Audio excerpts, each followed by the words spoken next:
경기도 외곽의 작은 암자. 스님이 찻잔을 내려놓더니 말했다. 머지않아 저 땅 아래서 큰 울림이 옵니다.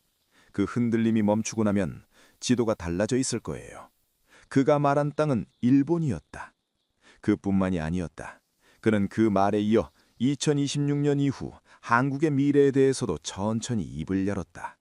어떤 힘이 폭발하는 시기, 오랫동안 쌓아온 것들이 한꺼번에 터져나오는 시기가 온다고. 이 땅이 세상의 흐름을 바꾸는 중심이 된다고. 듣는 사람들이 처음엔 반신반의했던 그 말들이 지금 하나씩 현실의 윤곽과 겹쳐지기 시작했다. 이 영상은 그 예언들을 처음부터 끝까지 정리한 기록이다. 그리고 그 예언들이 지금 이 시점 우리 각자에게 무엇을 묻고 있는지에 관한 이야기이기도 하다. 끝까지 읽고 나면 무언가 하나쯤은 달라 보일 것이다. 청명스님, 그는 누구인가? 그를 아는 사람들은 그냥 청명스님이라고 부른다. 법명도 본명도 이 글에서는 밝히지 않겠다. 그 자신도 원하지 않는다. 경기도의 한 지역, 오래된 사찰에 머물고 있다는 것 외에 그의 행적은 거의 알려져 있지 않다. 수십 년의 수행, 한때 그의 말 한마디를 듣기 위해 먼 곳에서 찾아오는 이들이 있었다고 하는데 그는 대부분 돌려보냈다고 한다. 여기까지 오는 길에 이미 답이 있다는 말과 함께. 그런데 희한하게도 돌아가는 길에 뭔가 하나는 얻어갔다는 사람이 많았다고 한다. 그가 입을 여는 건 어떤 흐름이 느껴질 때라고 주변 사람들은 전한다. 세상의 기운이 바뀌는 게 느껴지면 그냥 있을 수가 없다고. 그리고 그가 요 몇 년 사이 가장 자주 꺼내는 이야기가 있다. 2026년 이후 한국의 미래, 그리고 지금 이 세상이 어디로 향하고 있는가. 불교 수행에서는 오랫동안 고요히 앉아 내면을 바라보는 것을 좌선이라 한다. 잡념이 사라진 자리에서 세상의 흐름이 비로소 보이기 시작한다고 한다. 수십 년을 그렇게 앉아있은 사람의 눈에는 보통 사람들이 보지 못하는 것이 보인다는 말이다. 2026년, 시대의 축이 뒤집힌다. 청명스님이 말하는 2026년의 변화는 그냥 경기가 좋아지고 나빠지는 그런 수준이 아니다. 그는 이것을 시대 축 자체가 뒤집히는 것이라고 표현했다. 지금까지의 세상은 가진 자가 앞서는 세상이었습니다. 눈에 보이는 것, 손에 쥘 수 있는 것, 숫자로 셀 수 있는 것이 힘이었죠. 그런데 그 세상이 지금 끝을 향해 가고 있어요. 2026년을 기점으로 그 속도가 눈에 보이기 시작할 겁니다. 이 말을 처음 들었을 때 그냥 흘려들었다는 사람이 많았다고 한다. 그런데 지금 돌아보면 이상하게 맞아 들어가고 있다는 것이다. 인공지능 하나가 수십 개의 직업을 흔들어 놓고 돈이 많다고 안전한 것도 아니고 뭘 가졌느냐보다 뭘 아느냐, 뭘 느끼느냐가 점점 더 중요해지는 세상. 그게 지금 실제로 일어나고 있는 일이다. 그리고 이 흐름은 이제 막 시작됐을 뿐이다. 오랜 동양의 수행 전통에서는 우주의 기운이 일정한 주기로 순환한다고 봐왔다. 물질의 기운이 강한 시대가 있고 정신의 기운이 강한 시대가 있다. 화려하게 번성하던 문명이 어느 순간 안에서부터 무너지는 것은 그 문명이 타고 있던 시대의 기운이 다했기 때문이라는 시각이다. 이 흐름은 어떤 개인이나 국가가 막을 수 있는 게 아니다. 탈 것인지 탈 준비를 할 것인지의 문제일 뿐이다. 2026년부터 부와 명성으로 세상을 호령하던 방식이 서서히 힘을 잃기 시작합니다. 오히려 가진 것이 많을수록 그 무게에 짓눌리게 되는 시기예요. 반대로 내면이 깊은 사람, 깨어있는 사람들이 앞으로 나오기 시작합니다. 여기서 한 가지 흥미로운 지점이 있다. 그는 먹고 사는 문제가 생각보다 빠르게 해결된다고 했다. 기술의 발전이 생산과 분배의 방식 자체를 바꿔버리면서 최소한의 생존 문제는 더 이상 대부분의 사람들에게 가장 절박한 과제가 아니게 된다는 것이다. 물론 그 과정이 순탄하지만은 않겠지만 방향 자체는 그쪽으로 가고 있다고 그는 말했다. 배가 부르면 사람은 반드시 묻기 시작해요. 그래서 나는 왜 사는가? 라고. 그 질문이 전 세계적으로 동시에 터져나오는 시기가 2026년 이후다. 그게 영성의 시대가 열리는 방식이에요. 이것이 종교적인 이야기처럼 들릴 수도 있다. 그런데 지금 실제로 일어나고 있는 일들을 보면 다르게 읽힌다. 명상 앱의 사용자 수가 폭발적으로 늘고 의미 있는 삶을 찾아 안정적인 직장을 떠나는 사람들이 많아지고 돈이 아닌 다른 가치를 기준으로 선택하는 세대가 실제로 등장하고 있다. 세상은 이미 그 방향으로 움직이기 시작했다. 부의 개념 자체가 바뀌고 있는 것도 같은 흐름이다. 통장 잔고나 부동산 규모가 아니라 얼마나 많은 사람에게 영향을 줄 수 있느냐, 얼마나 깊이 있는 사람이냐가 새로운 기준이 되고 있다. 청명스님이 말하는 전환은 바로 그 기준의 교체다. 세상이 무엇을 가치 있게 여기는가가 통째로 바뀌는 것. 그리고 그 기준이 바뀔 때 지금 높은 자리에 있는 사람이 반드시 그 자리를 유지하는 건 아니다. 불교에서는 한 시대의 흐름을 겁이라는 단위로 설명한다. 한 겁이 끝나고 새 겁이 시작될 때 세상을 지배하던 것들이 통째로 뒤바뀐다고 한다. 어떤 수행자들은 지금이 딱 그 경계, 두 겁 사이의 문턱에 서 있는 시점이라고 본다. 두려워할 것 없어요. 흐름을 아는 사람에게는 이것이 위기가 아니라 기회입니다. 세상이 어디로 가는지 알면 거기에 맞춰 살면 되니까요. 그가 예언한 이 전환의 흐름 속에서 한국이라는 나라가 특별한 위치에 있다는 것이 이야기의 다음 장이다. 그리고 그 이유가 문화산업의 성공이나 경제 지표 때문이 아니라는 데서 이 예언이 진짜 흥미로워지기 시작한다. 세상의 흐름이 바뀌는 지점에서 오랫동안 준비된 것들이 비로소 제 모습을 드러내는 법이다. 이 민족에게는 태초부터 맡겨진 것이 있다. 청명스님의 예언 중에서 가장 독특하고 묘한 울림을 주는 부분이 바로 이것이다. 한국인의 뿌리, 그리고 이 민족이 태초부터 지녀온 임무에 관한 이야기. 그는 한국인에게는 다른 민족과 결이 다른 무언가가 있다고 말한다. 그것이 근현대에 만들어진 것이 아니라 훨씬 오래전, 역사에 기록된 것보다도 훨씬 깊은 층위에서부터 내려온 것이라고. 이 땅 사람들 안에는 하늘의 기운이 녹아 있어요. 그게 갑자기 생긴 게 아닙니다. 수천 년, 아니 그보다 훨씬 오래전부터 이 땅에 쌓이고 쌓인 거예요. 그 기운이 지금 이 시대에 깨어나고 있는 겁니다. 오래된 기록들을 보면 이 땅의 선조들은 스스로를 하늘과 땅 사이를 잇는 존재로 여겼다. 동방에서 밝음을 다루는 사람들, 하늘의 뜻을 이 땅에 펼치는 존재, 태양이 떠오르는 방향, 빛이 시작되는 곳에 있는 민족.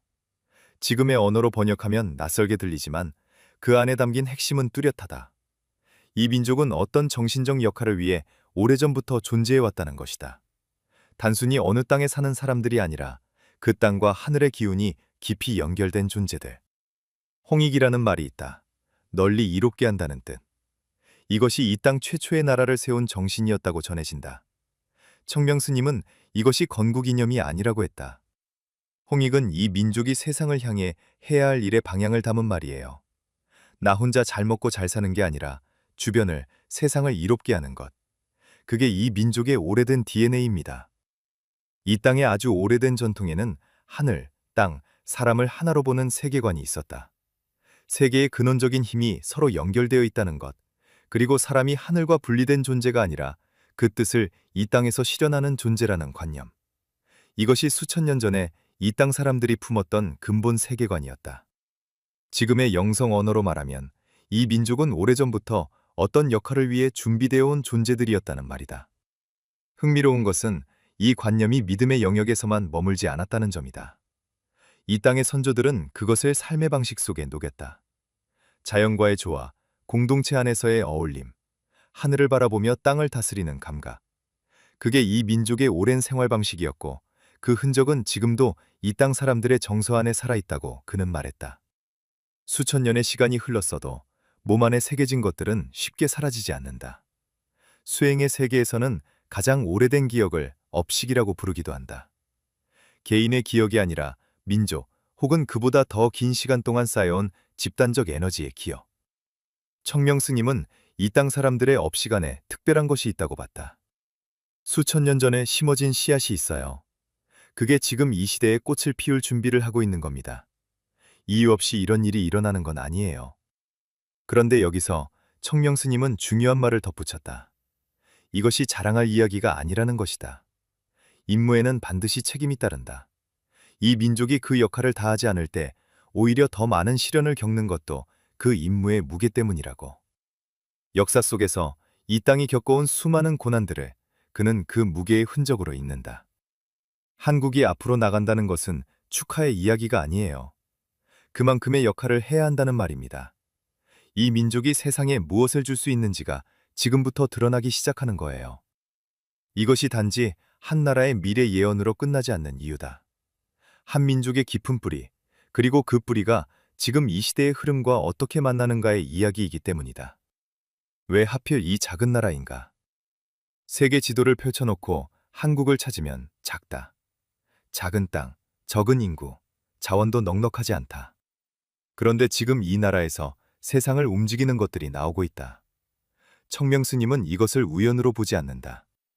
지금 세상에서 가장 중요하게 쓰이는 것들을 보세요. 눈에 보이지 않는 아주 작은 회로 위에서 세상이 돌아가고 있죠. 그걸 만드는 기술이 왜 하필 이 작은 땅에서 나왔는지 우연이 아닙니다. 반도체. 이 손가락마디만한 물건 하나가 전 세계의 공급망을 쥐고 흔드는 시대가 됐다. 자동차도, 병원도, 전쟁도 이것 없이는 돌아가지 않는다. 그리고 그걸 만드는 기술이 이 작은 나라에서 세계 최고 수준으로 발달했다. 경제학적으로 설명하면 전략적 투자와 집중의 결과다. 그런데 청명 스님은 그 이면을 본다. 정밀함을 향한 집착, 한 번 시작하면 끝을 보는 기재, 극한까지 갈고 닦으려는 성향. 이게 왜 이 민족에게 유독 강하게 흐르는지를 그는 이 땅에 오랫동안 쌓인 기운의 방향에서 찾는다. 문화는 더 흥미롭다. 드라마 한 편이 수억 명의 감정을 동시에 움직이는 일이 지금 실제로 일어나고 있다. 그것도 아시아를 넘어 언어도 문화도 전혀 다른 곳에서. 이것을 마케팅의 성공이나 플랫폼의 힘으로만 설명하기엔 뭔가 부족하다.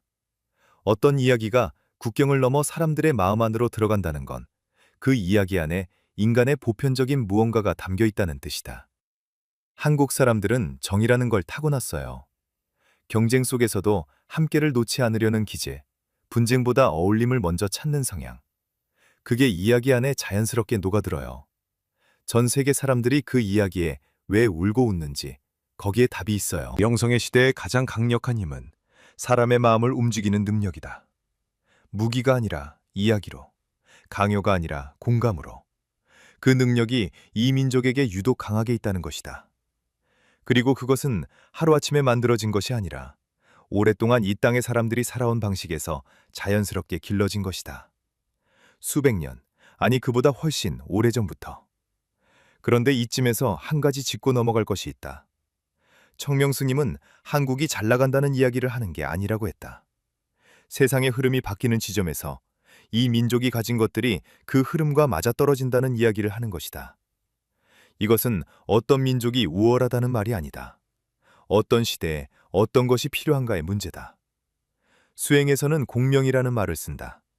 같은 주파수를 가진 것들은 서로를 끌어당긴다.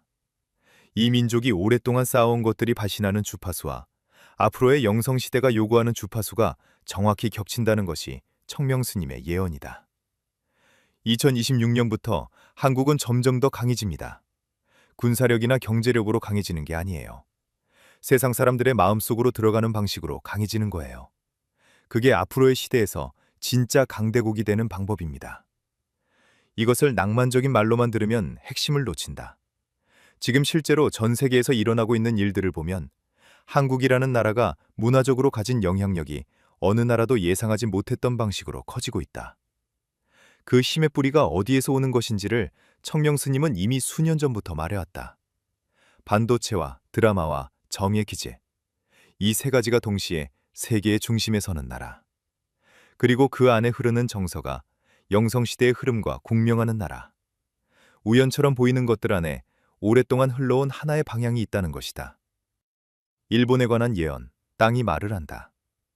청명 스님의 예언 중 가장 조심스럽게 그러나 가장 강렬하게 전해지는 부분이 바로 이것이다. 그가 일본 이야기를 꺼낼 때는 표정이 달랐다고 한다. 안타깝다는 것인지 그냥 사실을 전하는 것인지 알 수 없는 묘한 얼굴. 그리고 말도 천천히 골라서 했다고. 일본은 물질의 시대를 정말 잘 탄 나라예요. 기술을 갈고 닦고 형식을 극한까지 완성하고 보이는 것을 끝까지 다듬는 능력. 그 시대에는 그 힘이 통했죠. 그런데 그 힘이 지금부터는 짐이 됩니다. 능력의 문제가 아니다. 시대의 방향이 바뀌는 것, 그리고 그동안 쌓아온 업의 문제다. 업이란 불교에서 말하는 인과의 흐름이다. 과거의 행위가 현재와 미래에 영향을 미치는 것. 에너지는 사라지지 않는다. 형태를 받고 반드시 돌아온다. 오랜 세월 동안 이웃나라들에 남긴 깊은 상처들. 그리고 그것을 진심으로 마주하지 않은 채 흘러온 긴 시간. 그게 지금 그 무게를 드러내기 시작한다는 것이다. 이것을 역사적인 비판으로 읽으면 핵심을 놓친다. 청명 스님이 말하는 것은 도덕적 심판이 아니라 우주적 인과의 흐름이다. 개인이든 집단이든 쌓은 것은 반드시 돌아온다. 그리고 그 돌아오는 방식이 항상 우리가 예상하는 형태인 것은 아니다. 그 땅은 원래 기운이 강한 곳이에요. 그런데 그 강한 기운이 오랫동안 한쪽 방향으로만 흘렀어요. 억눌리고 쌓인 것들이 있죠. 땅 자체도 마찬가지예요. 그 땅에 힘이 다해가고 있어요. 여기서 그가 말하는 것은 자연의 이야기이기도 하다. 땅에도 기운이 있다. 그 기운이 무너지거나 흩어질 때 땅 자체가 반응한다는 것이다. 풍수는 단지 집터를 보는 기술이 아니다. 땅과 사람 사이에 흐르는 에너지를 읽는 오래된 감각의 체계다. 수행이 깊어지면 그 감각이 열린다고 전해진다. 그리고 그 감각으로 그는 일본의 땅이 임계점에 다가가고 있다고 읽는다. 그 자리에 있었던 이들에 따르면 스님은 이 부분을 말할 때 유독 오래 침묵했다고 한다. 말을 고르는 것이 아니라 느끼는 것을 그대로 전하려는 듯이. 수년 안에 그 땅에서 이전에 경험하지 못한 규모의 큰 일이 한 번 일어납니다. 땅이 크게 흔들리고 그 여파로 지형 자체가 달라질 거예요. 지도가 바뀔 수 있어요. 그게 자연이 보내는 신호이기도 합니다. 이 말을 처음 들었을 때 과장이라고 생각했다는 사람이 있었다. 그런데 이 예언이 처음 나온 게 이미 수년 전이라는 사실을 알고 나서 그 사람은 생각이 달라졌다고 했다. 그가 이것을 말한 건 공포를 심으려는 게 아니었다. 흐름을 알면 준비할 수 있다고. 그리고 그 흔들림이 한국에도 영향을 미친다고 했다. 한국도 그 파장에서 완전히 자유롭지는 않아요. 크지는 않겠지만 영향이 미칩니다. 그러나 이 땅의 기운이 지금 올라가고 있기 때문에 그 파장을 버텨낼 힘이 있어요. 그는 일본이 앞으로 점점 더 어려워질 것이라는 말도 덧붙였다. 물질의 시대가 거치면서 그 시대를 가장 잘 탔던 나라가 오히려 가장 먼저 그 무게를 느끼게 된다는 것이다. 경제적 침체, 인구 감소, 내부 갈등. 이미 그 징조들이 하나씩 나타나고 있다는 것이 그의 시각이다. 그것들이 우연이 아니라 흐름의 일부라는 것. 그가 일본에 관한 이야기를 하면서 강조한 것이 하나 있었다. 이것은 어떤 나라가 잘 되고 못 되길 바라는 마음에서 나온 이야기가 아니라는 것이다. 땅과 기운과 인과의 흐름을 읽는 것, 그리고 그 흐름 안에서 각자가 어떻게 준비할 것인가를 말하는 것. 그것이 그가 이 이야기를 꺼낸 이유였다. 일본에 관한 예언은 한국의 미래 예언과 동전의 양면이다. 물질의 시대가 끝나고 영성의 시대가 열리는 전환 속에서 물질의 흐름을 타고 번성했던 것들은 내려오고 오랫동안 정신적 임무를 품어온 것들은 올라간다. 그 흐름이 땅에도 나라에도 한 사람 한 사람에게도 동시에 작용하고 있다는 것이다. 어느 쪽이든 선택은 지금 이 순간 각자가 하고 있다. 영성의 시대, 그래서 나는 무엇을 해야 하는가? 청명 스님의 예언들을 듣고 나면 자연스럽게 이 질문이 남는다. 세상이 바뀌고 시대가 달라지는 것까지는 알겠는데, 그래서 나는 지금 무엇을 해야 하는가? 그 자리에 있었던 사람이 실제로 그 질문을 했다고 한다. 그러자 스님이 잠깐 웃더니 말했다고. 그 질문 자체가 이미 시작이에요. 그 질문을 하는 사람이 이 시대에 깨어나고 있는 사람입니다.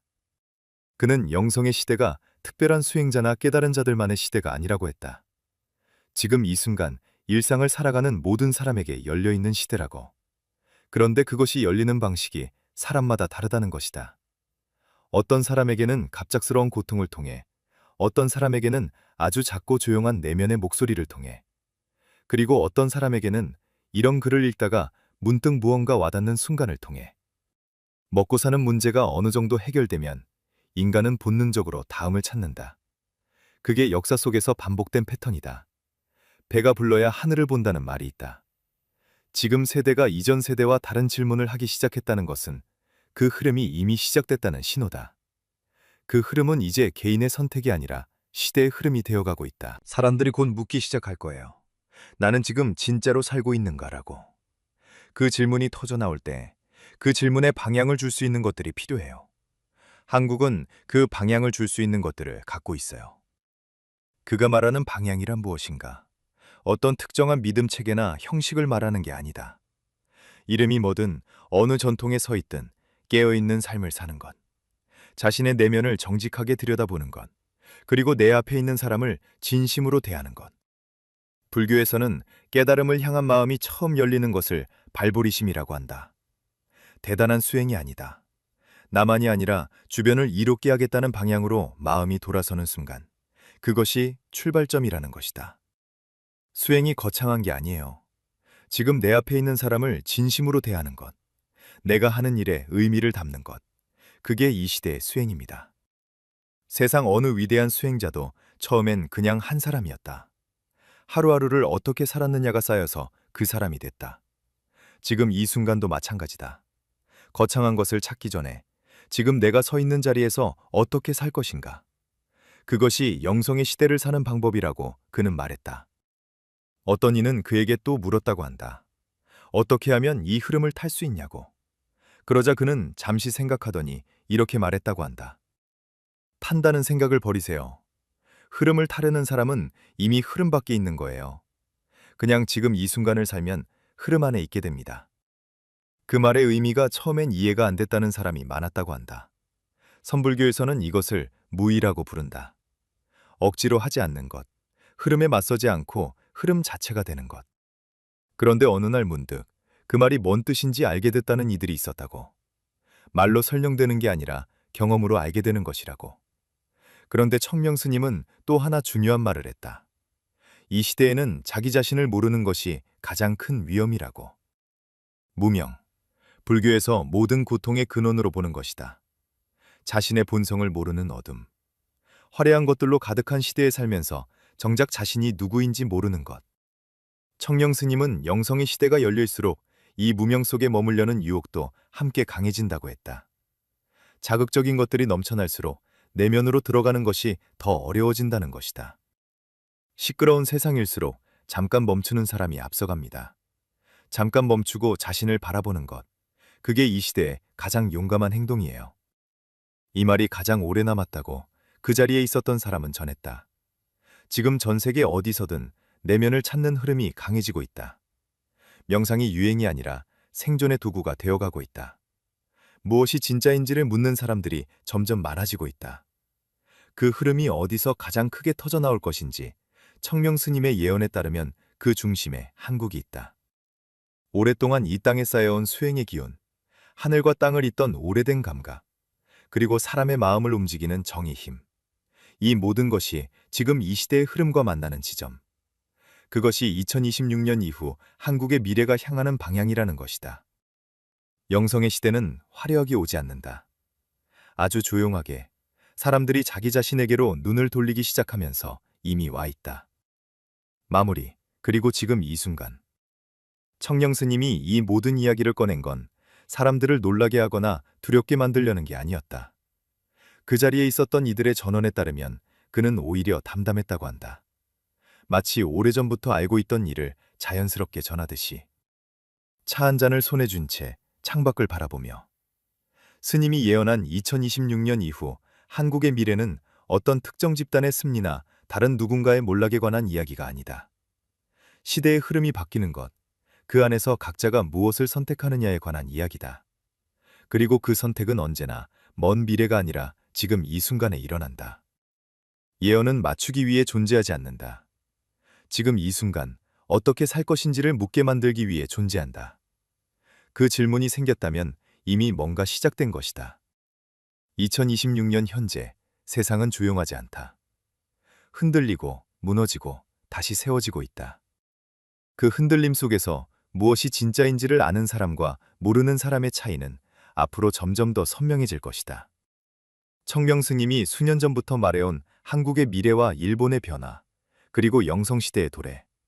그것들이 지금 하나씩 모습을 드러내고 있다. 그가 그 자리를 떠나기 전에 마지막으로 남긴 말이 있다고 한다. 두려워하지 마세요. 이 모든 것은 더 나은 세상으로 가기 위한 과정입니다. 그 과정 속에서 깨어있는 사람이 되는 것, 그게 지금 우리 각자에게 주어진 일이에요. 오래된 수행 전통에서는 이런 말이 있다. 폭풍이 몰아칠 때 뿌리 깊은 나무가 살아남는다고. 지금 세상이 흔들릴수록 내면의 뿌리가 깊은 사람이 살아남는다는 것이다. 그 뿌리를 키우는 것, 그것이 지금 할 수 있는 가장 실질적인 준비라고 청명 스님은 말했다. 스님이 예언한 한국의 미래와 2026년 이후의 세상에 대한 이야기는 결국 이 한 가지로 귀결된다. 세상이 어디로 가든 자기 자신의 중심을 가진 사람은 흔들리지 않는다. 그 중심을 찾는 것, 그 답은 어떤 예언서에도 없다. 지금 이 글을 읽고 있는 각자의 안에 있다. 이 예언이 맞는지 틀리는지는 시간이 말해줄 것이다. 그러나 한 가지만은 확실하다. 지금 이 시대, 자기 자신에게로 돌아가는 사람이 가장 현명한 사람이라는 것. 그것만큼은 어느 시대에도 어느 땅에서도 틀린 적이 없다.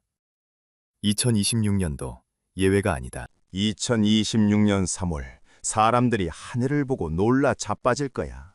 해가 검게 변하고 달이 핏물처럼 붉어지는 걸 보게 될 거란 말이야. 이게 무슨 뜻인지 아나? 세상이 뒤집어진다는 신호야. 영험하기로 소문난 무당의 이 예언은 과연 무엇을 의미하는 것일까요? 경기도 광주 남한산 성자락에서 50년 넘게 신령을 모셔온 박천영 만씨는 이 현상이 단순한 자연재해가 아니라 거대한 변화의 시작을 알리는 하늘의 신호라고 말합니다.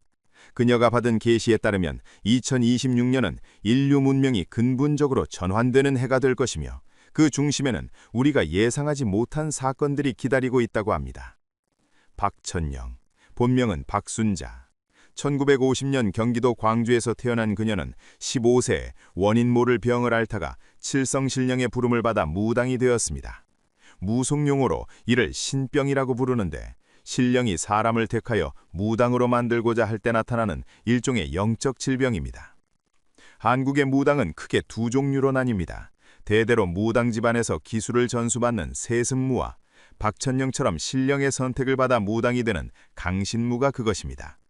그녀가 받은 칠성신령은 북두칠성을 신격화한 존재로 사람의 수명과 운명을 관장한다고 믿어집니다. 16세의 내림굿을 통해 정식 무당이 된 그녀는 남한산성 남문 아래 당집을 마련하고 50년 넘게 사람들의 애군을 풀어주고 길흉화복을 점쳐왔습니다. 남한산성은 조선시대 병자호란 때 인조임금이 피신했던 곳으로 풍수지리학에서 강력한 지기가 모이는 명당 중 하나로 꼽히는 장소입니다.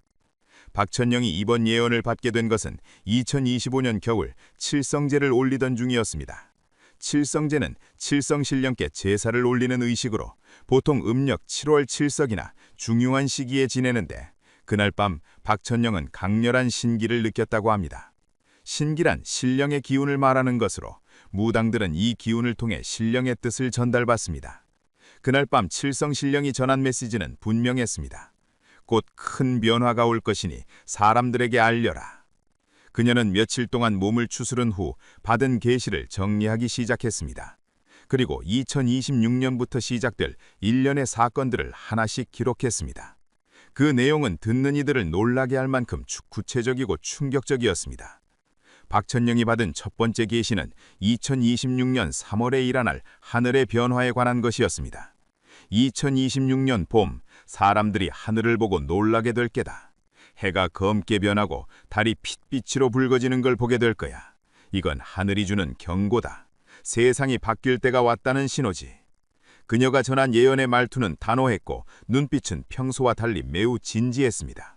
3월 중순부터 약 일주일 동안 황사가 심하게 몰려올 거야. 그런데 이번 황사는 예전과 다를 게다. 뭔가 다른 게 섞여 있어. 과학자들도 정확히 뭔지 모를 거야. 낮에는 해가 검은 구름에 가려진 것처럼 어둡고 밤에는 달이 핏빛으로 물들 거야. 사람들이 두려워할 거다. 이 예언을 들은 사람들은 처음에는 믿기 어려워했지만 박천영의 과거 행적을 아는 이들은 심각하게 받아들였습니다. 무속에서는 하늘의 변화를 매우 중요하게 여깁니다. 천인상응이라는 사상이 있는데 이는 하늘과 인간 세상이 서로 연결되어 있어 하늘의 변화는 곧 인간 세상의 변화를 예고한다는 믿음입니다. 조선시대 실록을 보면 일식이나 월식, 혜성의 출현 같은 천문 현상이 일어날 때마다 임금이 근신하고 백성들이 불안해했다는 기록이 많이 남아 있습니다. 이는 단순한 미신이 아니라 우주와 인간이 하나로 연결되어 있다는 동양 철학의 핵심 사상입니다. 박천영은 이 현상이 단순히 자연재해로 끝나지 않을 것이라고 강조합니다. 이건 시작일 뿐이야. 하늘이 사람들한테 정신 차리라고 보내는 신호지. 지금까지 사람들이 살아온 방식으로는 더 이상 안 된다는 거야. 돈만 쫓고 권력만 쫓고 남을 짓밟으면서 올라가려는 그런 세상은 이제 끝나간다는 뜻이야. 그녀의 말에는 일종의 묵시록적 경고가 담겨 있었습니다. 하지만 동시에 희망의 메시지도 함께 있었습니다. 두려워할 필요는 없어. 마음을 바르게 먹고 정직하게 산 사람들은 이 변화를 잘 넘길 거야. 오히려 새로운 세상에서 더 잘 살게 될 거야. 무속에서는 삼재라는 개념이 있습니다. 삼재란 하늘의 재앙, 땅의 재앙, 사람의 재앙을 말하는데 이 세 가지가 겹칠 때 큰 변화가 온다고 믿습니다. 박철령은 2026년 3월의 천문 현상이 바로 하늘의 재앙에 해당한다고 봅니다. 천기가 흐트러지면 지기도 따라서 흔들려. 그러면 사람들 마음도 불안해지고 세상이 혼란스러워지는 거지. 천기는 하늘의 기운을, 지기는 땅의 기운을 말합니다.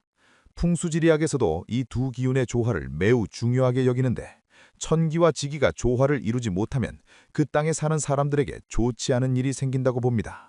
과거 역사를 살펴보면 실제로 큰 천문 현상 이후에 사회적 변화가 일어난 경우가 많습니다.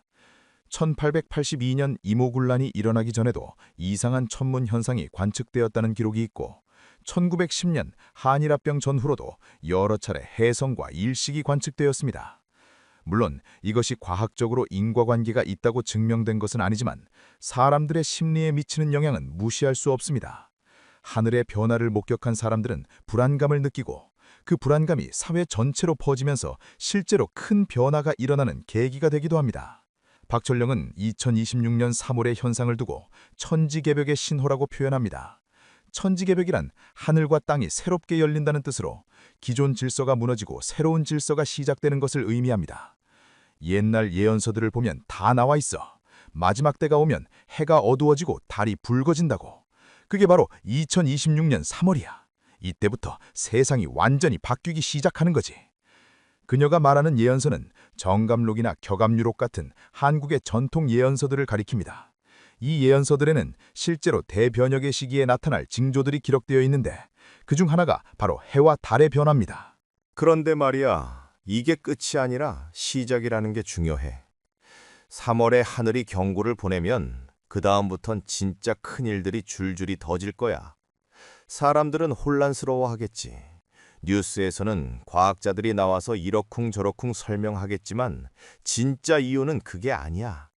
영적인 세계에서 이미 전쟁이 시작됐기 때문이야. 박천영의 말은 여기서 더 깊은 차원으로 넘어갑니다. 박천영이 말하는 두 번째 예언은 눈에 보이지 않는 영적인 차원에서 벌어지고 있는 거대한 싸움에 관한 것입니다. 2026년은 영적 전쟁이 정점에 이르는 해야. 사람 눈에는 안 보이지만 영적인 세계에서는 이미 몇 년 전부터 싸움이 시작됐어. 신을 따르는 영들과 신을 거역하는 영들이 맞붙고 있는 거지. 이건 총칼로 싸우는 게 아니야. 사람들의 마음과 생각을 두고 벌이는 싸움이야. 그녀의 설명에 따르면 이 전쟁은 물리적인 충돌이 아니라 가치관과 신념의 충돌입니다. 신을 따르는 자들은 정직하게 살고 남을 배려하고 자연을 존중하면서 살려고 해. 근데 신을 거역하는 자들은 오직 자기 욕심만 채우려고 하지. 거짓말하고 속이고 남을 이용해서라도 위로 올라가려고 해. 이 두 무리가 지금 세상에서 정면으로 부딪히고 있는 거야.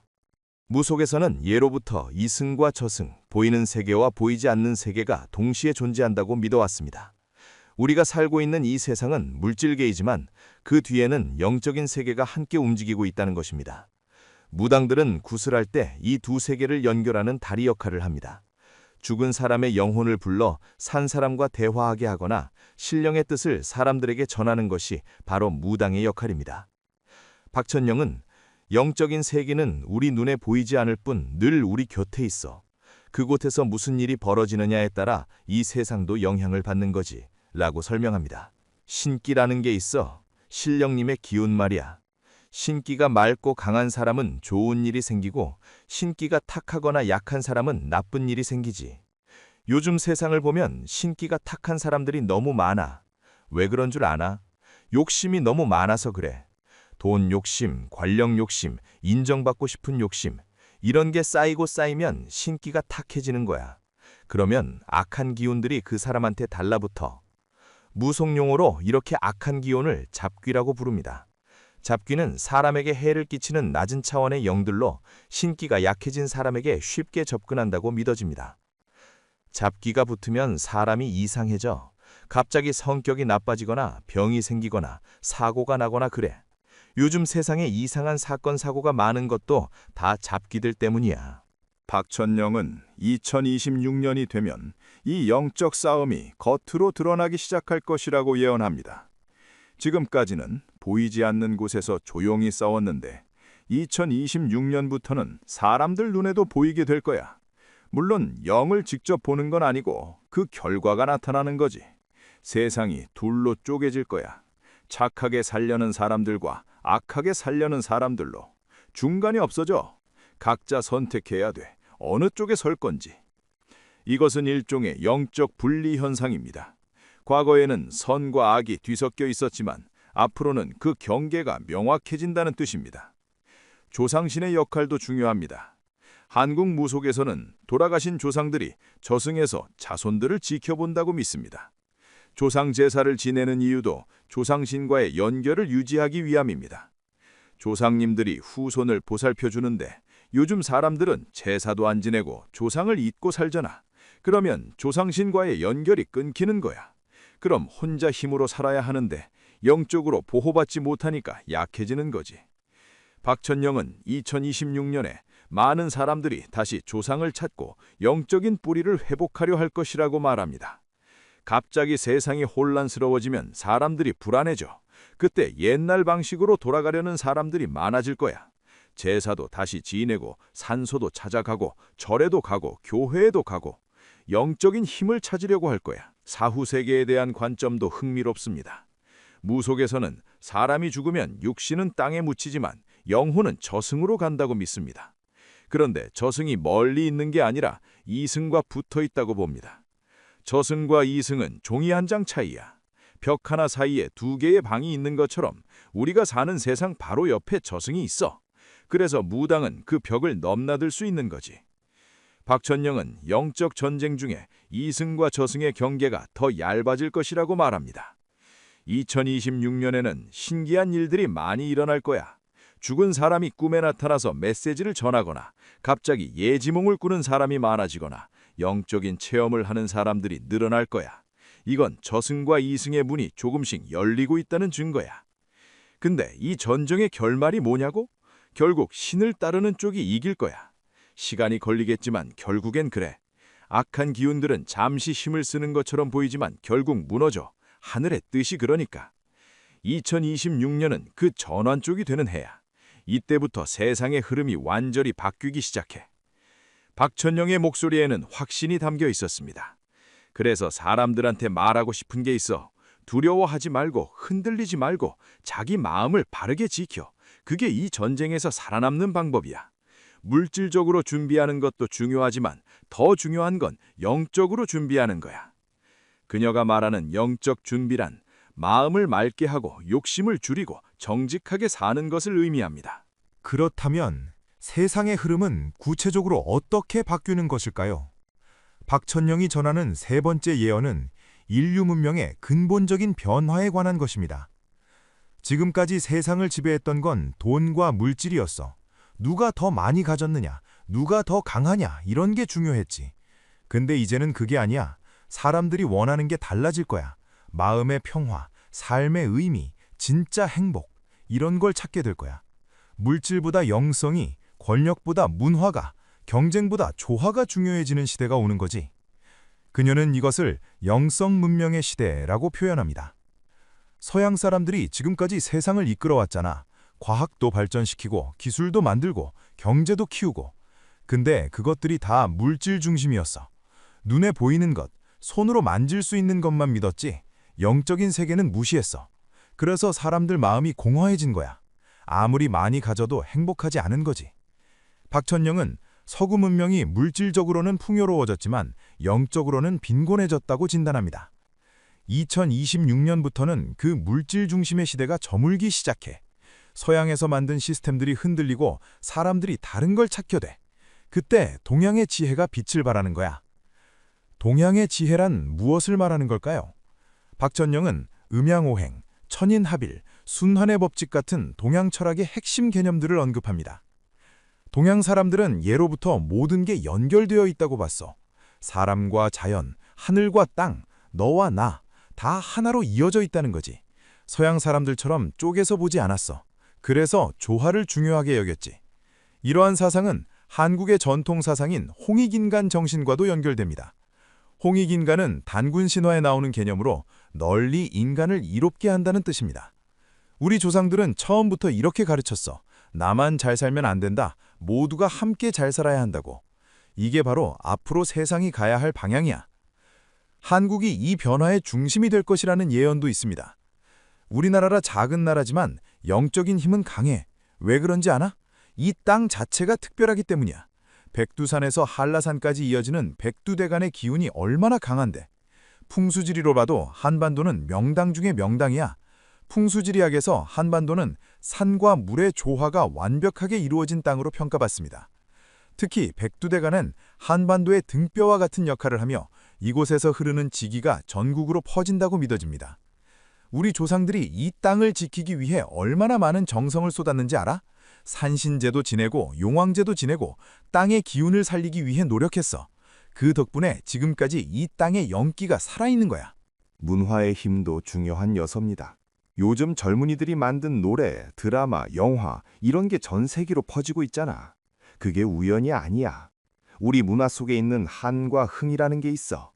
한은 깊은 슬픔과 그리움인데 이걸 승화시키면 흥이 되는 거야.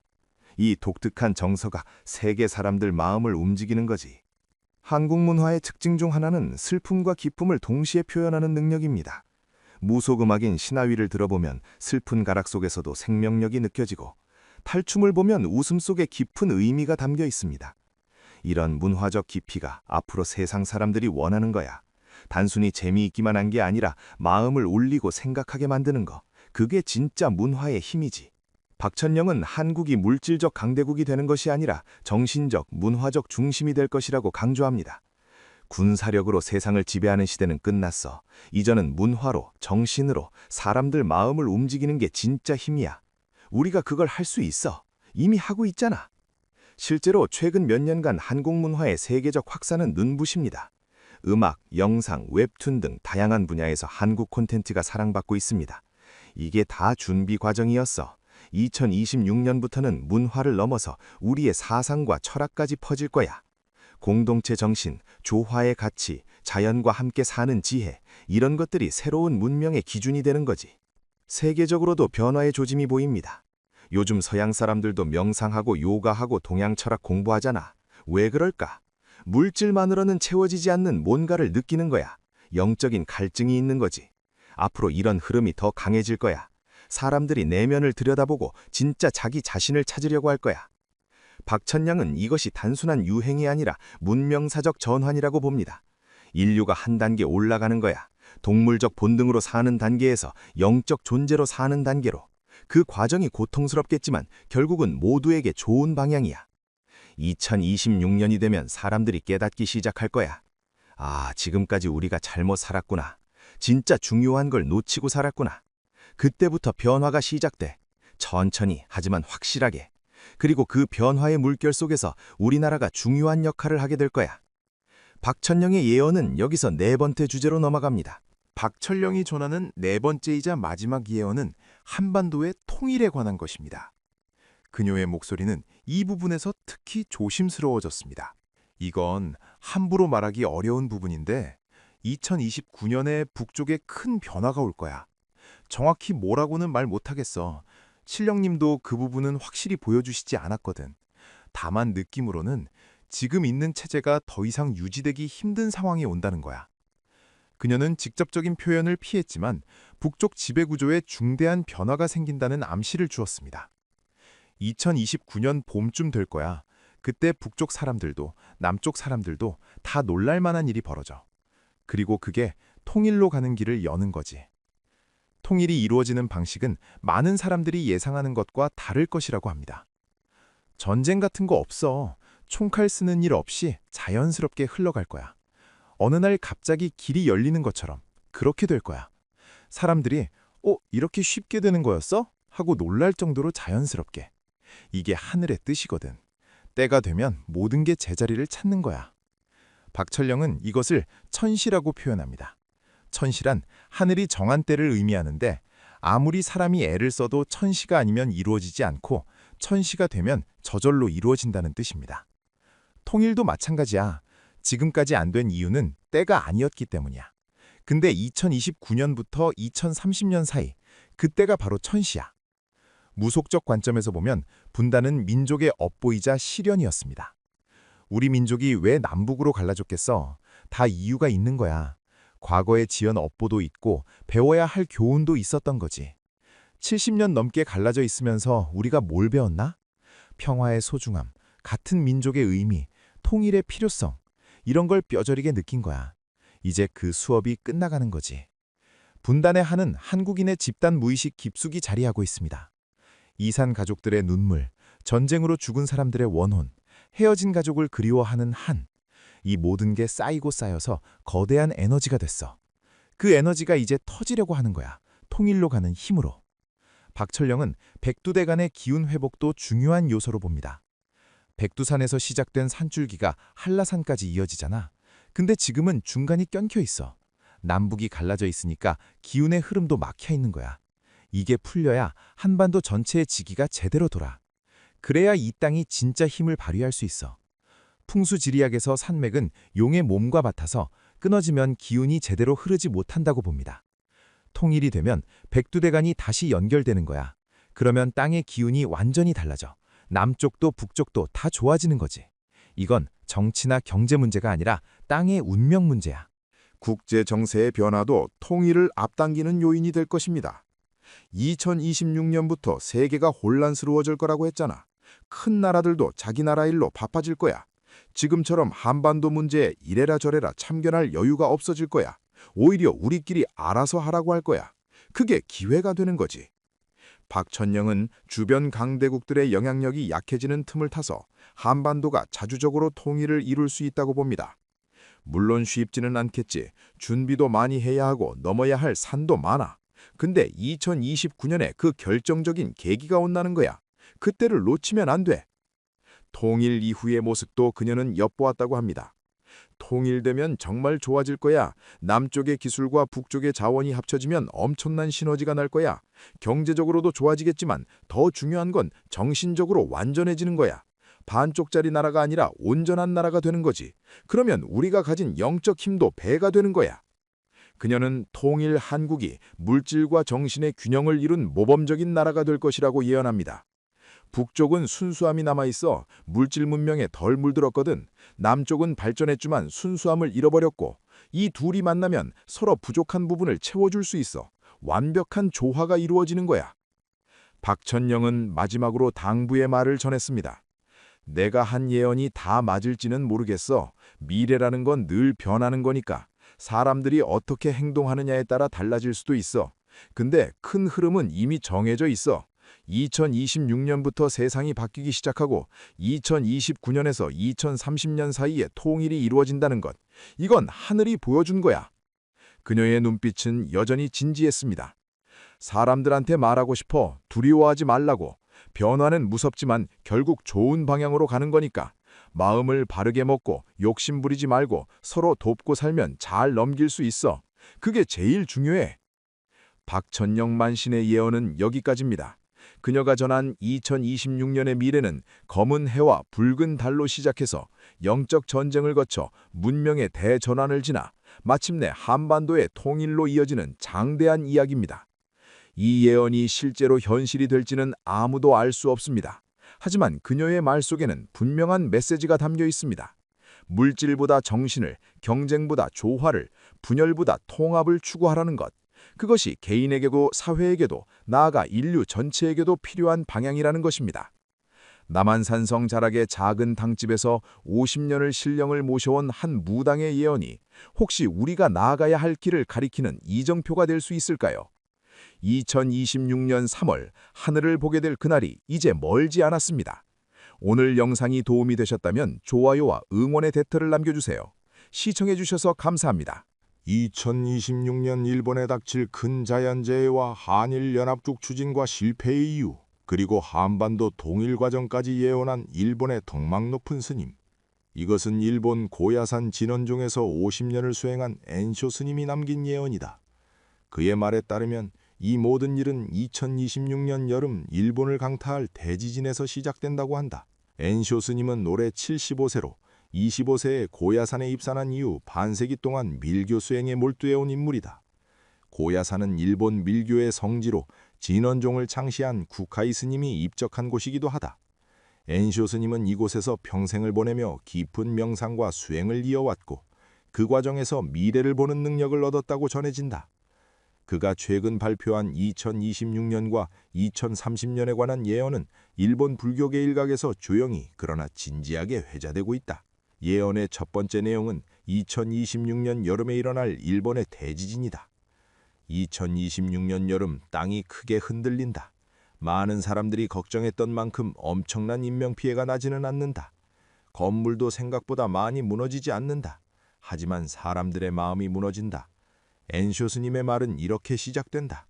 물리적 피해보다 심리적 충격이 더 크다는 것이다. 지진 자체의 피해는 예상보다 적지만 그 이후에 계속되는 여진과 불안감이 일본 사회 전체를 뒤흔든다는 설명이다.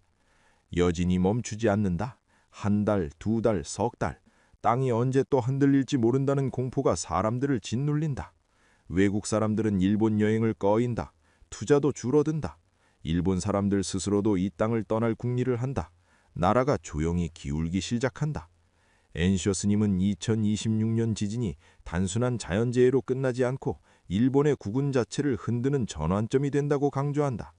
관광업이 타격을 받고 해외 자본이 빠져나가며 심지어 일본 국민들조차 안전한 나라로 이주를 고려하기 시작한다는 것이다.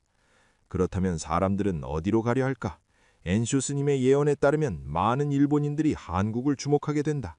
지진으로부터 상대적으로 안전한 지역이고 한국과 문화적으로 비슷하며 경제 수준도 선진국 대열에 들어서 있기 때문이다. 지리적으로도 가깝고 언어와 문화의 장벽도 다른 나라들에 비해 낮다는 것이다. 사람들이 바다 건너를 본다. 가까운 곳에 안전한 땅이 있다. 문화도 비슷하고 살기도 좋다. 그곳으로 가고 싶어 한다. 이러한 분위기 속에서 일본 내부에서는 전례 없는 논의가 시작된다. 한국과의 연합국 추진이다. 일본 정치권 일각에서 지진의 위험에서 벗어나면서도 국가의 정체성과 경제력을 유지할 방법으로 한국과의 긴밀한 연합 혹은 통합을 검토하자는 목소리가 나온다는 것이다. 물론 한국 내부에서도 이러한 움직임에 반응하는 세력이 생긴다. 저출산과 인구 감소로 고민하던 한국으로서는 일본과의 연합이 인구 문제를 해결하고 경제 규모를 키울 수 있는 기회로 보일 수 있기 때문이다. 두 나라가 하나가 되자는 말이 나온다. 일본 쪽에서 먼저 말을 꺼낸다. 한국에서도 귀를 기울이는 사람들이 생긴다. 하지만 쉽지 않다. 오래된 상처가 있다. 역사의 골이 깊다. 엔쇼 스님의 예언은 이 논의가 순탄하지 않을 것임을 분명히 한다. 과거 식민지 시절의 아픔, 영토 문제, 역사 교과서 문제 등 양국 간에 쌓여온 갈등이 쉽게 해소되지 않기 때문이다. 연합국 논의는 시작되지만 양국 국민들의 감정적 반발과 정치적 이해관계가 복잡하게 얽히면서 진전이 더디다. 그런데 바로 이 지점에서 누구도 예상하지 못한 변수가 등장한다. 그 변수는 바로 한반도 북쪽에서 나온다. 한국과 일본이 연합국을 논의하는 모습을 지켜보던 북쪽 정권이 강한 위기감을 느끼기 시작한다는 것이 엔쇼 스님의 두 번째 예언이다. 본격적인 예언 내용을 살펴보기 전에 엔쇼 스님이 어떻게 이러한 예언 능력을 갖게 되었는지 잠깐 알아볼 필요가 있다. 엔쇼 스님은 1950년 오사카 근교의 평범한 가정에서 태어났다. 어린 시절부터 남다른 면이 있었다고 전해진다. 8세 때 처음으로 신비한 경험을 했다. 잠에서 깨어났을 때 방 안 전체가 황금빛으로 가득 차 있었고 그 빛 속에서 누군가가 자신을 바라보고 있는 느낌을 받았다고 한다. 당시에는 꿈인지 생시인지 구분이 가지 않았지만 그 경험 이후로 종종 비슷한 일들이 일어났다. 다른 사람들이 보지 못하는 것을 보고 일어나지 않은 일을 미리 아는 경우가 있었다. 25세가 되던 해 그는 세속의 삶을 정리하고 고야산으로 들어갔다. 고야산은 해발 900m 고지에 위치한 산악지대로 일본 밀교의 중심지다.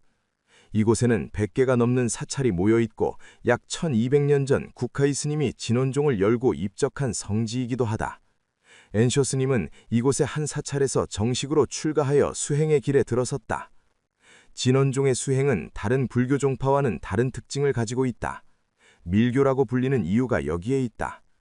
일반에게 공개되지 않는 비밀스러운 가르침과 수행법이 스승에서 제자로 직접 전수된다. 엔쇼 스님이 받은 첫 번째 중요한 의식은 관정이었다. 관정이란 스승이 제자의 머리에 물을 붓는 의식으로 마치 왕이 왕관을 받아 왕위에 오르듯이 제자가 밀교의 세계로 들어가는 입문식이다. 이 의식을 통해 제자는 스승으로부터 비밀의 가르침을 받을 자격을 얻게 된다. 그 다음 단계는 삼밀수행이다. 삼밀이란 몸과 말과 마음, 이 세 가지를 부처와 하나로 만드는 수행법을 말한다. 첫째, 몸의 비밀인 신밀은 손으로 특정한 모양을 만드는 것인데 이를 수인 또는 인계라고 부른다. 둘째, 말의 비밀인 구밀은 특정한 소리나 문구를 반복해서 외우는 것으로 이를 진원 또는 만트라라고 한다. 셋째, 마음의 비밀인 의밀은 마음속으로 부처의 모습이나 우주의 이치를 깊이 관상하는 것이다. 이 세 가지를 동시에 행할 때 수행자는 부처와 하나가 될 수 있다는 것이 진원종의 핵심 가르침이다. 진원종에서는 또한 즉신성불이라는 독특한 사상을 강조한다. 이는 이 몸 그대로 부처가 된다는 뜻이다. 다른 불교 종파에서는 여러 생을 거쳐 윤회하면서 조금씩 깨달음에 이른다고 보는 경우가 많지만 진원종에서는 올바른 수행을 통해 이번 생에 지금 이 몸으로 부처의 경지에 도달할 수 있다고 가르친다. 엔쇼 스님은 바로 이 즉신성불을 목표로 50년간 수행을 이어왔다. 그의 예언 능력은 특히 아지관이라는 명상법을 수행하면서 얻어진 것으로 알려져 있다. 아지관은 버머, 산스크리트어의 첫 글자인 아를 바라보면서 우주의 근원을 깨닫는 명상법이다. 아라는 글자는 모든 소리의 시작이자 우주의 근원을 상징한다. 진원 중에서 섬기는 최고의 부처인 대일열애가 바로 이 아자로 표현된다. 엔쇼 스님은 매일 새벽 3시에 일어나 2시간 동안 이 아지관 명상을 행했다고 한다. 수행을 시작한 지 40년째 되던 해 그에게 결정적인 경험이 찾아왔다. 명상 중에 갑자기 시간과 공간의 경계가 사라지는 느낌을 받았다. 과거와 현재와 미래가 동시에 존재하는 것처럼 보였고 자신이 우주 전체와 하나가 된 듯한 합일의 체험을 했다. 불교에서는 이를 삼매 또는 삼매지라고 부른다. 그 순간 엔쇼 스님은 아직 일어나지 않은 일들을 볼 수 있게 되었다. 시간의 흐름이 선형적이지 않고 모든 시간이 지금 여기에 함께 존재한다는 깨달음을 얻은 것이다. 시간은 강물처럼 흐르지 않는다. 시간은 만다라처럼 펼쳐져 있다. 과거도 미래도 지금 이 순간에 다 들어있다. 깨달은 자는 그것을 본다. 엔쇼 스님이 남긴 말이다. 만다라란 밀교에서 사용하는 그림으로 우주의 구조와 부처들의 세계를 기하학적으로 표현한 것이다. 시간도 이처럼 하나의 완전한 구조로 존재하며 깨달은 의식은 그 전체를 한 번에 볼 수 있다는 설명이다. 이러한 깨달음을 바탕으로 엔쇼 스님의 본 미래의 두 번째 장면은 북쪽의 움직임이었다. 한국과 일본이 연합국 논의를 진행하는 동안 북쪽은 심각한 위기감에 빠진다는 것이다. 북쪽이 두려워한다. 남쪽과 일본이 하나가 되면 힘이 너무 커진다. 자기들은 완전히 고립된다. 통일의 꿈도 영영 사라진다. 엔쇼 스님의 예언에서 북쪽 정권은 이 상황을 실존적 위협으로 받아들인다. 실제로 생각해보면 북쪽의 우려는 근거가 있다. 한국의 경제력과 기술력, 일본의 자본과 산업 기반이 결합하면 동아시아에서 가장 강력한 경제 블록이 탄생하게 된다. 인구만 해도 한국 5천만과 일본 1억 2천만을 합쳐 1억 7천만에 달한다. GDP 규모도 엄청나게 커진다. 이런 강대국이 바로 북쪽 국경 아래에 들어서는 것이다. 북쪽으로서는 군사적, 경제적으로 감당할 수 없는 압박이 된다. 더 큰 문제는 통일의 가능성이 완전히 차단된다는 점이다. 남쪽이 일본과 연합하면 남쪽과 북쪽은 더 이상 같은 민족끼리의 문제가 아니게 된다. 한일 연합국과 북쪽이라는 전혀 다른 구도가 만들어지는 것이다.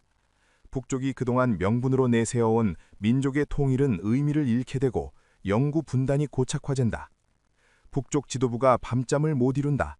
이대로 가면 끝이라는 생각이 든다. 선택의 시간이 왔다는 것을 안다. 엔쇼 스님의 예언에 따르면 바로 이 절박한 상황에서 북쪽은 예상 밖의 결정을 내린다. 먼저 남쪽에 손을 내미는 것이다. 북쪽이 먼저 말을 건다. 역사상 처음 있는 일이다. 자존심을 내려놓는다. 살아남기 위해서다. 이것은 엔쇼 스님의 예언 중에서도 가장 극적인 부분이다. 그동안 북쪽은 항상 강경한 태도를 유지해왔고 대화도 자신들이 원하는 조건에서만 진행해왔다. 그런데 이번에는 다르다. 절박함이 태도를 바꾸게 만든다. 북쪽의 제안은 구체적이다. 우리끼리 먼저 하나가 되자. 일본과 손잡기 전에 우리 민족끼리 통일하자. 이런 내용의 메시지가 여러 경로를 통해 남쪽에 전달된다. 물론 처음에는 남쪽 사회도 반신반의한다. 북쪽의 진정성을 의심하는 목소리가 크다. 하지만 북쪽은 이번에는 달랐다. 실질적인 양보안을 내놓기 시작한다. 군축 논의에 응하고 개방 일정을 제시하며 무엇보다 남쪽 주도의 통일을 받아들일 수 있다는 신호를 보낸다. 남쪽 내부에서도 의견이 갈린다. 한쪽에서는 일본과의 연합이 더 현실적이고 안전하다고 주장한다. 일본은 이미 검증된 선진국이고 민주주의 체제가 확립되어 있으며 경제적 이익도 분명하다는 것이다. 반면 다른 쪽에서는 같은 민족과의 통일이 역사적 소명이라고 말한다.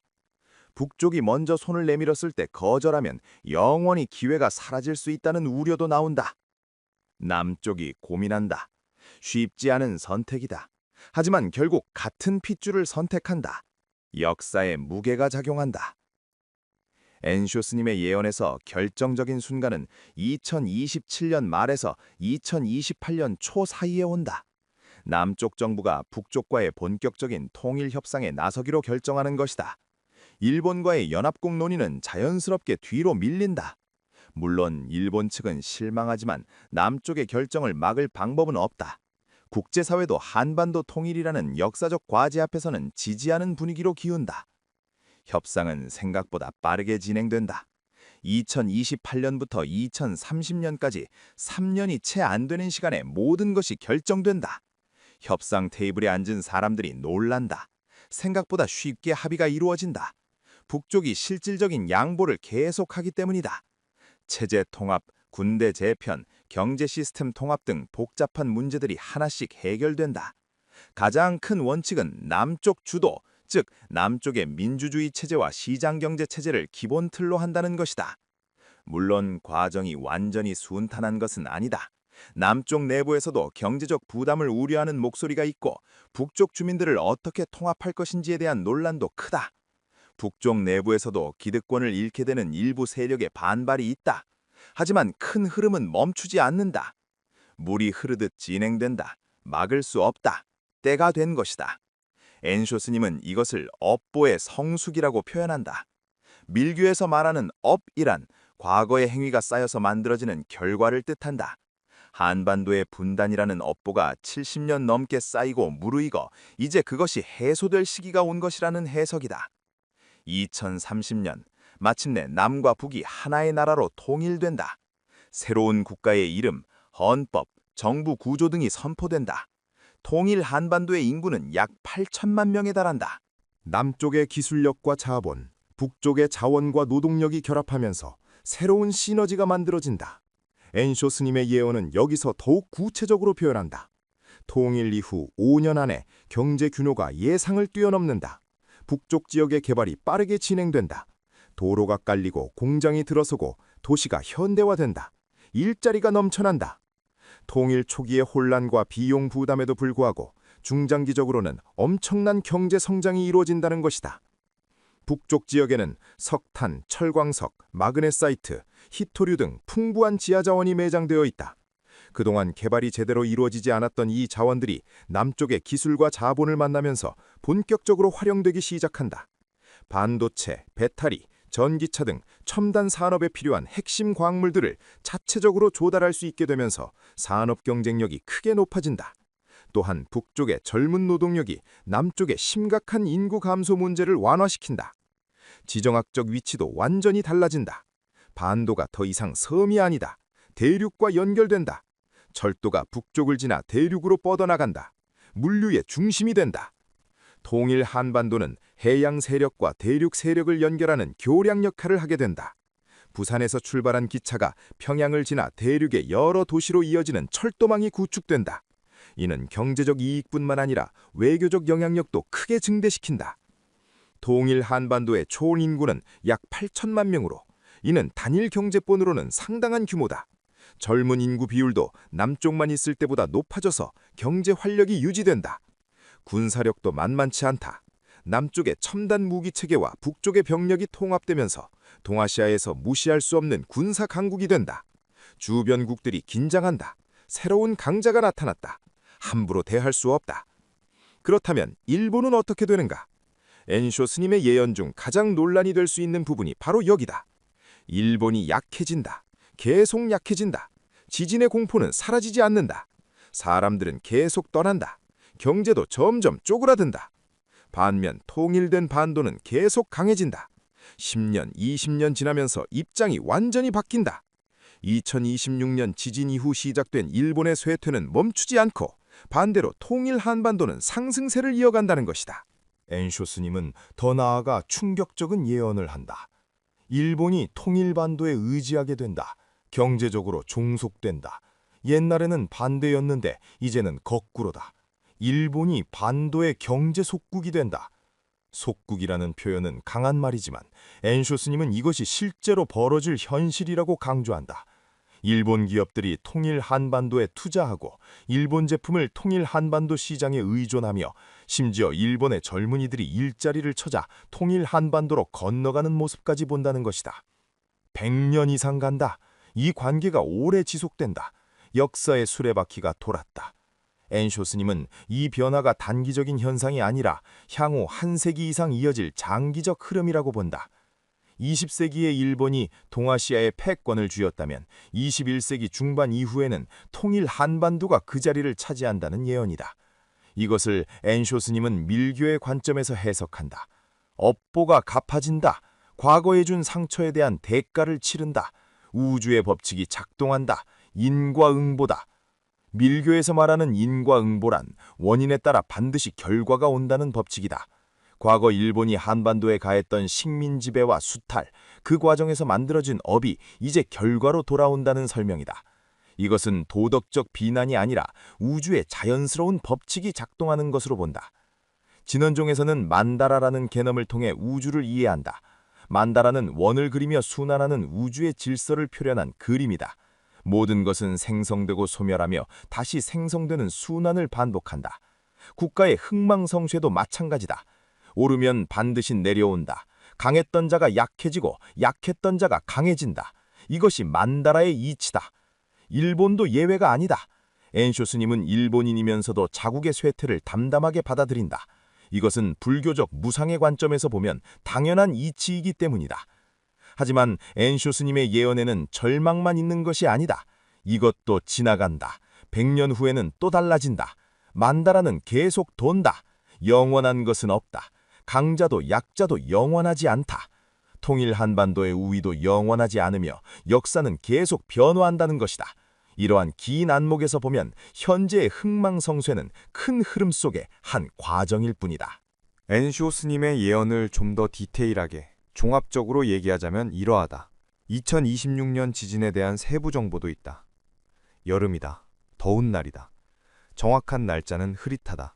하지만 여름 중순쯤이다. 태평양 쪽에서 온다. 땅속 깊은 곳이 움직인다. 그는 진도에 대해서는 7에서 8 사이 아주 강하다고 말한다. 일본 기상청 진도 계급으로는 진도 6강에서 7 정도에 해당하는 강진이다.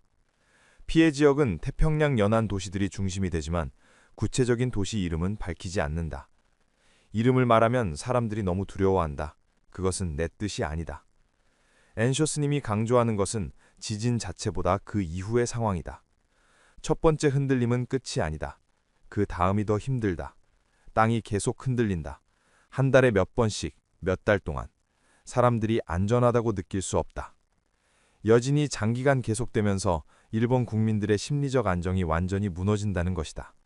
직장에 출근해도 불안하고 집에 있어도 불안하며 밤에 잠을 자도 언제 다시 흔들릴지 모른다는 공포가 일상이 된다. 이러한 상황에서 일본인들이 한반도를 바라보는 시각이 변한다. 일본인들에게는 지리적으로 가장 가까우면서도 안전한 선진국이 바로 한반도인 것이다. 엔쇼 스님은 이주를 고려하는 일본인의 숫자에 대해서도 언급한다. 처음에는 몇만 명이 생각한다. 그러다가 몇십만 명으로 늘어난다. 실제로 움직이는 사람도 많다. 정부가 통제하려 해도 막을 수 없다. 2026년 지진 이후 3, 4년 사이에 수십만 명의 일본인이 한반도 이주를 진지하게 검토하고 그중 상당수가 실행에 옮긴다는 것이다. 이것이 일본 정부로 하여금 한반도와의 연합국을 고려하게 만드는 중요한 배경이 된다. 통일협상 과정에 대해서도 엔쇼 스님은 몇 가지 장면을 보았다고 한다. 테이블에 여러 사람이 앉아 있다. 남쪽 사람도 있고 북쪽 사람도 있다. 처음에는 서로를 믿지 못한다. 눈빛이 날카롭다. 하지만 시간이 지나면서 변한다. 진심을 느낀다. 북쪽이 정말로 원하는 것을 남쪽이 알게 된다. 협상 초기에 불신과 긴장이 점차 해소되고 양측 모두 진정성을 가지고 협상에 임하면서 합의가 이루어진다는 것이다. 가장 큰 쟁점은 역시 체제 통합 문제다. 무엇을 남기고 무엇을 버릴 것인가, 이것이 가장 어렵다. 하지만 남쪽의 방식을 따르는 것으로 큰 틀이 정해진다. 북쪽이 받아들인다. 다른 선택지가 없다는 것을 안다. 민주주의 체제, 시장 경제 체제, 법률 시스템 등 기본 골격은 남쪽의 것을 따르되 북쪽 주민들의 적응을 돕기 위한 과도기적 조치들이 함께 마련된다. 엔쇼 스님은 통일 이후 북쪽 지역 개발에 대해서도 본 것이 있다. 공사장이 많다. 곳곳에서 짓는다. 도로, 철도, 아파트, 공장, 빠르다. 10년 안에 완전히 달라진다. 평양이 서울만큼 현대적인 도시가 된다. 남쪽의 건설 기술과 자본이 북쪽 지역 재건에 투입되면서 놀라운 속도로 인프라가 구축되고 도시가 현대화된다는 것이다.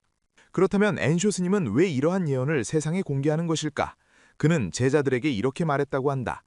미래를 말하는 것은 사람들을 놀라게 하려는 것이 아니다. 준비하게 하려는 것이다. 알면 대비할 수 있다. 두려워하지 말고 준비하라. 예언의 목적은 공포를 조장하는 것이 아니라 다가올 변화에 지혜롭게 대처할 수 있도록 돕는 것이라는 말이다. 일본인들에게는 지진에 대한 대비를 강조한다. 비상식량을 준비하라. 가족과 만날 장소를 정해두라. 무엇보다 마음을 준비하라. 흔들려도 중심을 잃지 마라.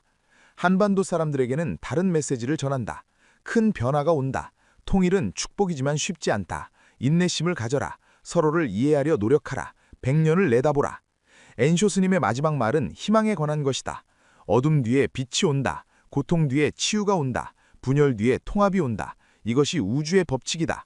반도에서 새로운 빛이 나온다. 그 빛이 주변을 비춘다. 100년이 가는 빛이다. 아름답다. 그가 본 먼 미래는 평화롭고 번영하는 통의 한반도의 모습이었다고 한다. 물론 엔쇼 스님의 예언이 반드시 현실이 된다는 보장은 없다. 미래는 정해진 것이 아니라 만들어가는 것이기도 하다. 하지만 그의 말에는 50년 수행자의 통찰이 담겨 있다. 지진, 통일, 국제관계의 변화 등 그가 본 미래가 실제로 펼쳐질지 아니면 다른 방향으로 흘러갈지는 시간이 증명할 것이다. 중요한 것은 어떤 미래가 오든 우리가 준비되어 있어야 한다는 점이다. 엔쇼 스님의 예언은 그 준비를 위한 하나의 나침반이 될 수 있을 것이다.